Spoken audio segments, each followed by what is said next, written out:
ভারতের শিক্ষা ব্যবস্থায় আসছে এক বিরাট পরিবর্তন। প্রায় ৩ দশক পর এই নতুন শিক্ষানীতি দেশের ভবিষ্যৎকে নতুন দিশা দেখাবে। ভাবুন তো, এত বিশাল জনসংখ্যার জন্য শিক্ষার নকশা বদলানো কতটা কঠিন। জাতীয় শিক্ষানীতি ২০২০ ঠিক সেই কাজটাই করতে চায়।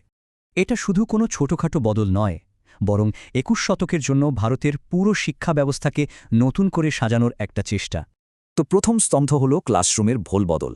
চলুন স্কুলের শিক্ষার কাঠামোতেই সবচেয়ে বড় পরিবর্তনটা দেখে নেওয়া যাক। পুরনো 10+2 সিস্টেমের দিন শেষ। এবার আসছে 5+3+3+4 কাঠামো, যা শিশুদের বিকাশের ধাপ অনুযায়ী তৈরি।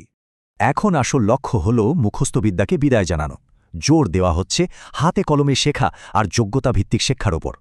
এর একটা বড় লক্ষ্য হল ক্লাস 3-র মধ্যেই যেন সব শিশুর পড়ার আর গোনার প্রাথমিক জ্ঞানটা পোক্ত হয়ে যায়। বোর্ড পরীক্ষার ধরনও বদলাবে, শুধু মুখস্থ নয়, এবার থেকে মূল দক্ষতার উপর জোর দেওয়া হবে। এতে পরীক্ষার চাপও কমবে।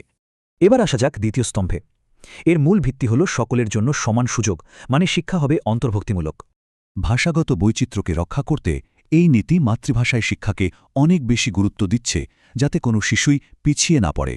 সামাজিক বা লিঙ্গ বৈষম্য দূর করতে আনা হয়েছে বিশেষ তহবিল আর বিশেষ শিক্ষাকেন্দ্রের মতো নানা উদ্যোগ। লক্ষ্যটা অনেক বড়। ২০৩০ সালের মধ্যে স্কুল ছুটের হার কমিয়ে প্রায় সবাইকে মাধ্যমিক স্তর পর্যন্ত শিক্ষা ব্যবস্থায় নিয়ে আসা। এবার তৃতীয় স্তম্ভ, যা উচ্চশিক্ষা আর ভবিষ্যতের জন্য প্রয়োজনীয় দক্ষতার উপর জোর দিচ্ছে।